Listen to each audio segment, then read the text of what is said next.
जय शिवराय मित्रांनो, मुख्यमंत्री माझी लाडकी बहीण योजनेतील लाभार्थ्यांनी आव्हाने.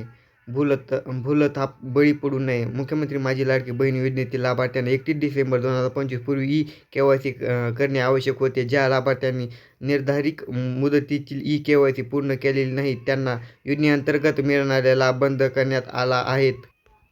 ई-केवायसी संदर्भातील शासनाकडून किंवा महिला बाल विकास विभागाकडून कोणतीही नवीन निर्देशक अथवा अद्ययावत माहिती प्राप्त झाल्यास ती अधिकृत माध्यमाद्वारे तसेच वर्तमानपत्राद्वारे नागरिकांपर्यंत पोहोचवण्यात येईल.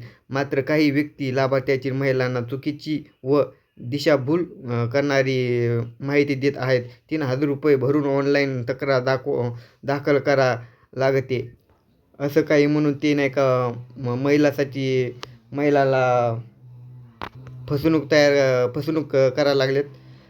ती तक्रार मंत्रालय पाठविली जाते व त्यानंतर लाभ पुन्हा सुरू होतात असंही म्हणायला सुरू होते. अशा प्रकारच्या खोट्या आश्वासनाद्वारे महिलांची आर्थिक फसवणूक केली जाते असल्यास निदर्शनास आले आहे. त्यामुळे लाभार्थी महिलांना अशा कोणत्याही भूलथाप किंवा अधिकृत व्यक्तीच्या सांगण्यावर विश्वास ठेवू नये. कोणत्याही पैसे देऊ नयेत. तसेच आपली आर्थिक फसवणूक होणार नाही याची काळजी घ्यावी. लाभार्थ्याची केवळ शासनाच्या अधिकृत सूचनांवरच विश्वास ठेवावा व कोणत्याही शंका असल्यास संबंधित महिला व बालविकास विभागाच्या कार्यालयाशी संपर्क साधावा असे आवाहन महिला व बालविकास विभागाकडे केले जाते. धन्यवाद.